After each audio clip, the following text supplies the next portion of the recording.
नमस्कार मित्रों, यूँ तो हमारे देश में जो है कि भारतीय जनता पार्टी की सरकार है और कई राज्यों में भी जो एनडीए की सरकार है और पूर्ण बहुमत से बीजेपी की सरकार है। और जहाँ तक बात की जाए, पर्यावरण और गौ रक्षा के लिए बहुत ज़्यादा बोलते हैं और अच्छा भी लगता है, बोलते हैं, उसके लिए बहुत कार्य भी किए हैं, लेकिन इन्होंने कभी जांच पड़ताल नहीं की कि जो इनसे नीचे स्तर के अधिकारी हैं या जो इनसे नीचे स्तर के कर्मचारी हैं उन्होंने अपने कार्य पर ध्यान दिया है नहीं।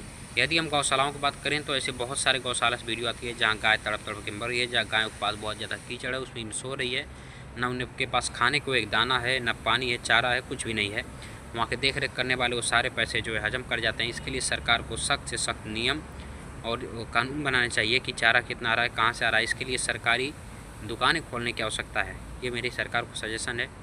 और उनके चारे पानी करने की व्यवस्था है और उस दुकानदार से सारा बिल जो है लेना चाहिए। और जो वहाँ पर कार्य कर रहा है, गायों को स्वास्थ्य को लेकर के उसके ऊपर जो है प्रेशर डाला जाए कि तुम गाय को इस प्रकार देखना, गायों को कुछ होना नहीं चाहिए।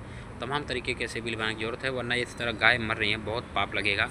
खैर, जिस तरह से कसाई लोग काटते थे अब तो नहीं काटते हैं, लेकिन जहाँ गायों को देख रेख करने की बात है, कम से कम गायों को देख रेख करने के लिए तो सरकार को कोई ना कोई बिल तो लाना पड़ेगा और गायों की रक्षा के लिए बिल लाना पड़ेगा।